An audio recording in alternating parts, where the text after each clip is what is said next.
Et nous avons contacté par téléphone son Excellence Monsieur l'ambassadeur Medhat El Miligui afin de parler des travaux de la 161e session régulière du Conseil de la Ligue arabe, toujours dans ce contexte mitigé dans la région. Monsieur l'ambassadeur, bonsoir. Monsieur l'ambassadeur Medhat El Miligui, bonsoir. Bonsoir à vous. On parle des travaux d'une session régulière, la 161e session régulière du Conseil de la Ligue arabe, mais il n'y a rien de régulier en ce qui concerne les circonstances actuelles mitigées dans la région. Et il s'avère que cette réunion est un peu difficile pour les pays arabes, pour la région et pour les Palestiniens, même si on a entendu des déclarations qui dénoncent la situation actuelle, qui dénoncent ce que Israël fait comme agression, mais quand même on se sent un peu fragile en ce qui concerne toute la situation actuelle. Comment vous la voyez? Bonsoir, premièrement. Je voulais simplement dire que la situation est très tendue pour la simple raison qu'on est en train de parler entre nous. Notre interlocuteur est absent. La partie israélienne donne beaucoup de déclarations qui sont contradictoires d'un côté, de l'autre côté, qui insistent à la continuation de cette guerre. Malheureusement, les pays arabes n'ont pas beaucoup de tout qu'ils puissent exercer sur Israël. Ils n'ont pas vraiment une vraie pression. Et même pour les États-Unis, on a témoigné nous-mêmes, il y a quelques jours, et ça continue déjà, qu'il y a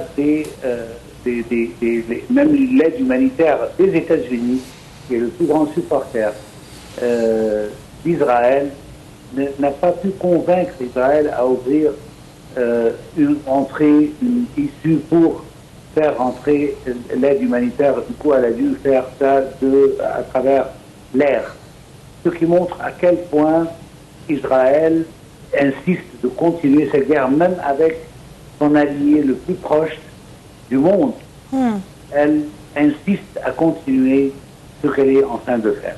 Oui. Et malheureusement, Israël est en train de baisser dans son niveau de plus en plus. Ça veut dire qu'il traitait les Palestiniens en tant qu'animaux, et que sont les mots des officiels israéliens, de ministres israéliens.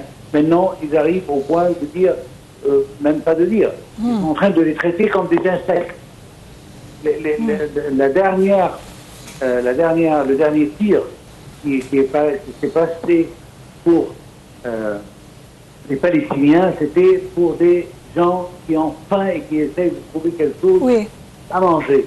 Alors, on a baissé du niveau et on commence à traiter les Palestiniens comme des insectes. Et les États-Unis n'y peuvent rien jusqu'à ce moment. On entend toujours des promesses qu'il y aura une solution avant le mois de Ramadan, mais Ramadan est là bientôt et jusqu'à maintenant, on n'a pas entendu un mot qui dit que la situation est proche d'être résolue. Oui. On jette tout sur le Hamas, qui est le groupe le plus fort en Gaza, mais en même temps, les massacres continuent parce qu'Israël a intérêt à continuer, ou bien, disons, le gouvernement israélien a intérêt à continuer pour pouvoir rester au pouvoir. C'est le seul moyen de rester au pouvoir, c'est de continuer avec cette guerre sanglante.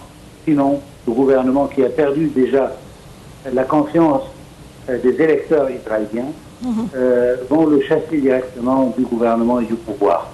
Oui. Il ne veut pas voir.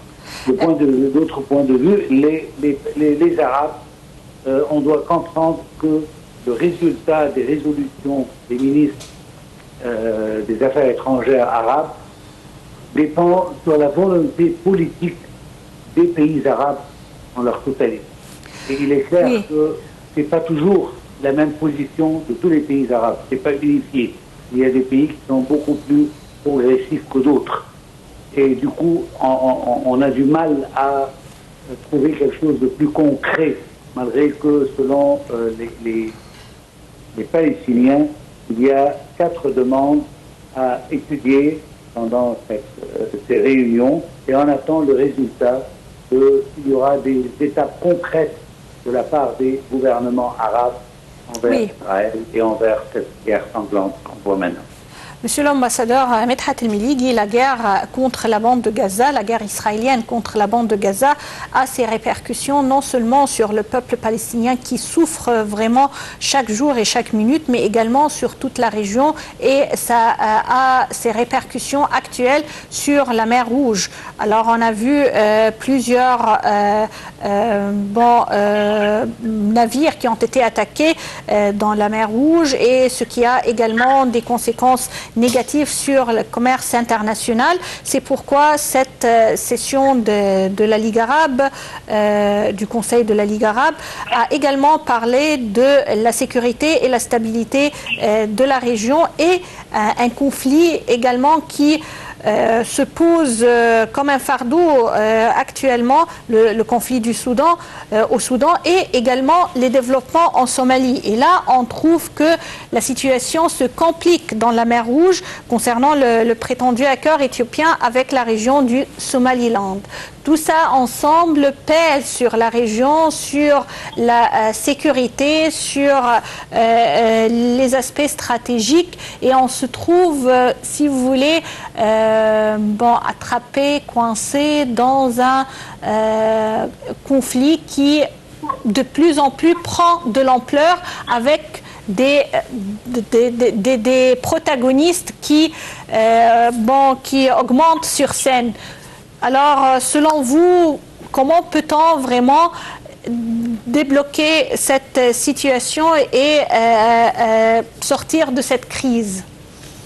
On comprend certainement qu'il y a beaucoup de défis en ce qui concerne la mer Rouge. Mais soyons clairs que nous ne sommes pas tous de la même nature. Alors, le problème avec la Somalie, c'est un problème à cause de la division du peuple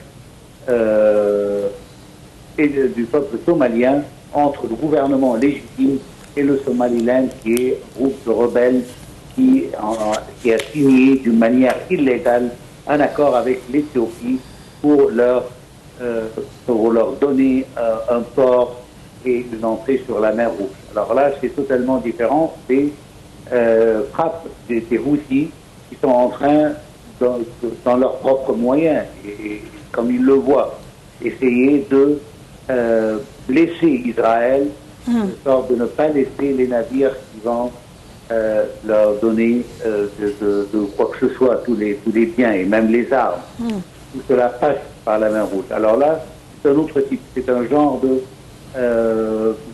si vous voulez, de résistance, de mouvement de résistance avec les Palestiniens.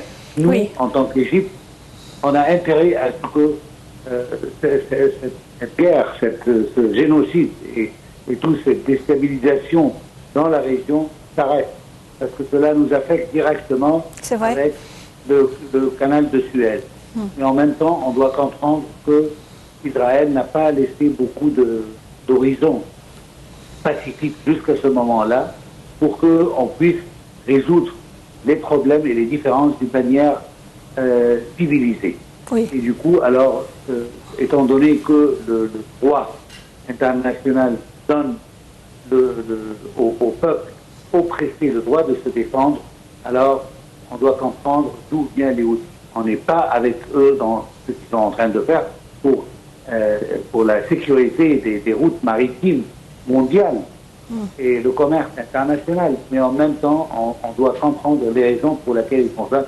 Vous avez une guerre civile depuis un très grand moment avec beaucoup de pays qui procurent l'un par et l'autre de cette guerre, mais en même temps, ils n'ont jamais attaqué les chemins maritimes. Maintenant, à cause d'Israël, on doit comprendre que c'est la première fois que cela se passe et que les Houthis sont en train d'attaquer les navires qui, théoriquement, se dirigent vers Israël ou portent des biens pour Israël.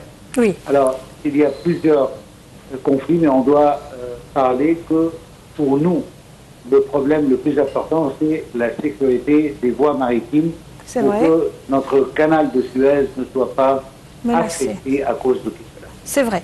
Je vous remercie infiniment, Monsieur l'ambassadeur Medhat Mligui, pour ces explications. Merci et bonne soirée. Et on continue avec nos nouvelles et nos commentaires. Et pour parler de comment atténuer la grave crise humanitaire dont souffrent les citoyens palestiniens dans le nord de Gaza, des avions de transport militaire égyptiens et émiratis ont continué de décoller de l'aéroport de l'Arish pour effectuer des largages aériens de dizaines de tonnes d'aide d'urgence et de matériel de secours. Un commentaire de Sarah Al-Maghrabi.